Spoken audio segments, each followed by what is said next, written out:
আজি আমাৰ গুৱাহাটীস্থ বশিষ্ঠ কাৰ্যালয়ত আমাৰ পাৰ্টিৰ ৰাজ্যিক কাৰ্যালয়ত যশস্বী প্ৰধানমন্ত্ৰী শ্ৰদ্ধেয় শ্ৰীযুত নৰেন্দ্ৰ মোদী ডাঙৰীয়াৰ 11 বছৰৰ যি শাসনকাল সেই শাসনকালত সেৱা সুশাসন আৰু গৰীব কল্যাণৰ যি আমাৰ মহামন্ত্ৰ আৰু সংকল্পৰ পৰা সিদ্ধিলৈ এক বিশেষ প্ৰদৰ্শনী আজি আমি মুকলি কৰিছোঁ।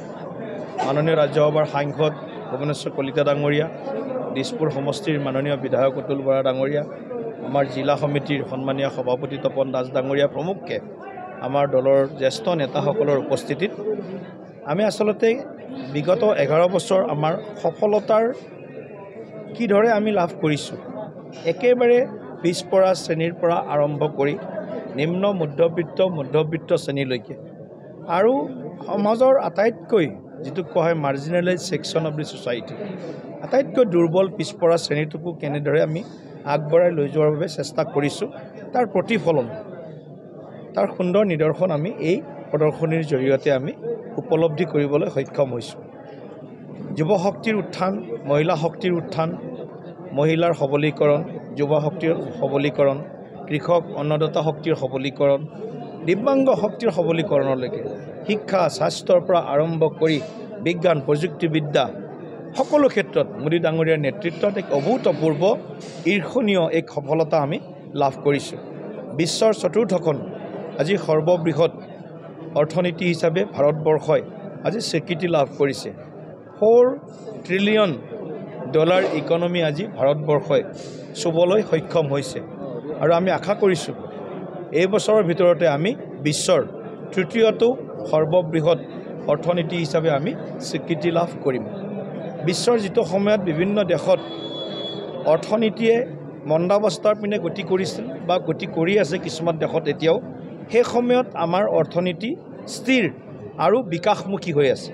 গতিকে এইটো ক'ব লাগিব মোদী ডাঙৰীয়াৰ যি অৰ্থনৈতিক দৃষ্টিকোণেৰে তেওঁ লোৱা যিবিলাক সবল সিদ্ধান্ত আৰু ইনক্লুচিভ যিটো ইকনমিৰ কথা এতিয়া কৈছোঁ, চাৰ্কুলাৰ ইকনমিৰ কথা যিটো আমি এতিয়া কৈছোঁ, এই চাৰ্কুলাৰ ইকনমি, ইনক্লুচিভ গ্ৰোথ, এই গোটেই দিশত মোদী ডাঙৰীয়াৰ বিগত 11 বছৰৰ অৰ্থনৈতিক নীতিয়ে আজি ভাৰতবৰ্ষক বিশ্ব দৰবাৰত এখন শক্তিশালী অৰ্থনৈতিক ৰাষ্ট্ৰ হিচাপে আজি পৰিচয় কৰাই দিছে। আৰু আমিও আজি সৌভাগ্যৱান যে আমি যিখন ভাৰতবৰ্ষৰ নাম ফ্ৰেজাইল 5ত আছিল, ফ্ৰেজাইল 5 পলিচি পেৰালাইচিছ UPA দিনৰ যি হৈছিল, তাৰ বিপৰীতে আজি মোদী ডাঙৰীয়াৰ নেতৃত্বত আমি ডেভেলপ 5ৰ ভিতৰত আমি স্থান পাবলৈ, ডেভেলপ মানে নেশ্যনৰ ভিতৰত স্থান পাবলৈ সক্ষম হৈছোঁ।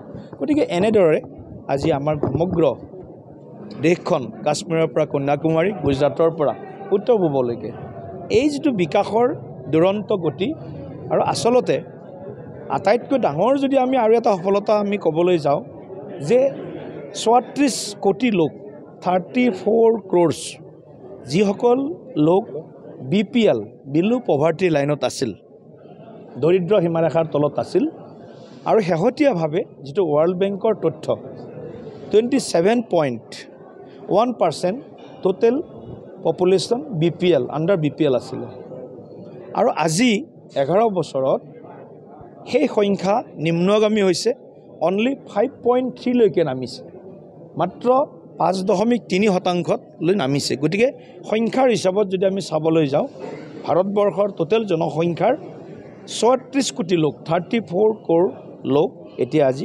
দৰিদ্ৰ সীমাৰেখাৰ পৰা তেওঁলোক এবভ পভাৰ্টি লাইনলৈকে তেওঁলোক আগবাঢ়িছে, অৰ্থাৎ দৰিদ্ৰমুক্ত হৈছে। এইটো নৰেন্দ্ৰ মোদী ডাঙৰীয়াৰ দিনৰ আটাইতকৈ বৃহত্তম সফলতা। 43.1 লাখ crore, 43.1 লাখ কোটি টকা ডাইৰেক্ট বেনিফিট ট্ৰেন্সফাৰৰ জৰিয়তে আমি ৰাইজৰ যি জনসেৱাৰ্থে সেৱাই সংকল্প আমাৰ যি লক্ষ্য, সেই লক্ষ্যক আমি চৰিতাৰ্থ কৰাৰ কাৰণে আমাৰ চৰকাৰ মোদী ডাঙৰীয়াৰ নেতৃত্বত সফল হৈছে। একেদৰে অসমতো যদি চোৱা যাওঁ, 16 চনত সৰ্বানন্দ সোণোৱাল ডাঙৰীয়াৰ নেতৃত্বত আৰম্ভ হোৱা বিজেপি চৰকাৰৰ জনমুখী যাত্ৰা 2021 চনৰ পৰা আজি 25 চনলৈ ডক্টৰ হিমন্ত বিশ্ব শৰ্মা ডাঙৰীয়াৰ নেতৃত্বত বহু দুৰন্ত গতিৰে আগবাঢ়িছে। সৰ্বস্তৰৰ জনসাধাৰণক চুই গৈছে। কৃষকৰ পৰা মহিলাৰ পৰা শৈক্ষিক আন্তঃগাঁথনি নিৰ্মাণৰ পৰা আৰম্ভ কৰি সকলো ক্ষেত্ৰত আমাৰ অসমখনো আজি ভাৰতবৰ্ষৰ এখন অন্যতম আগবাঢ়ি যোৱা ৰাজ্যসমূহৰ ভিতৰত আজি আমি স্থান লাভ কৰিব সক্ষম হৈছোঁ। গতিকে 11 বছৰীয়া মোদী ডাঙৰীয়াৰ যি সুশাসনৰ যি আমাৰ প্ৰতিফলন আৰু আমাৰ অসমত সোণোৱাল ডাঙৰীয়াই আৰু মাননীয় মুখ্যমন্ত্ৰী ডক্টৰ হিমন্ত বিশ্ব শৰ্মা ডাঙৰীয়াৰ নেতৃত্বৰ যি সুশাসনৰ পৰিণামদায়ক যিসমূহ আমাৰ বৰ্ণিল যিসমূহ আমাৰ সফলতা, সেই সফলতাসমূহক আমি এই প্ৰদৰ্শনীৰ জৰিয়তে আজি আমি ইয়াত ৰাইজৰ বাবে জনসাধাৰণৰ বাবে আমি মুকলি কৰিছোঁ। মই সকলোকে আহ্বান জনাইছোঁ এই প্ৰদৰ্শনীখন যাতে সকলোৱে প্ৰত্যক্ষ কৰে, চায় আৰু ইয়াৰ পৰা কিছু হ'লেও আপোনালোকে তথ্য, যিবিলাক তথ্য হয়তো অন্য বিৰোধী ৰাজনৈতিক দলবিলাকে কেতিয়াবা মিছা বুলি ক'ব খোজে। এতিয়া 7খন IMMৰ পৰা 23খন IMM কৰাটো এইটোতো আৰু মিছা তথ্য নহয়। গুৱাহাটীত এইমছ হোৱাটো এইটোতো মিছা তথ্য নহয়। গুৱাহাটীত 5খন নতুন দলং হোৱাটো মিছা তথ্য নহয়। গতিকে কেতিয়াবা এনেধৰণৰ এটা ফেক নেৰেটিভ অপজিশ্যনে কৰিবলৈ বিচাৰে। গতিকে মই আপোনালোককো অনুৰোধ জনাইছোঁ, সংবাদ মাধ্যম গণতন্ত্ৰৰ চতুৰ্থ স্তম্ভ, আপোনালোকেও এই প্ৰদৰ্শনীখনৰ কিছু কথা এটলিষ্ট যুৱ সবলীকৰণৰ পৰা মহিলা সবলীকৰণলৈ কিছু কথা অৰ্থাৎ কিছু ইতিবাচক দৃষ্টিভংগীৰে নিশ্চয় চাব আৰু এইখিনি জনসাধাৰণৰ মাজত লৈ যোৱাত আমাক সহায় কৰিব।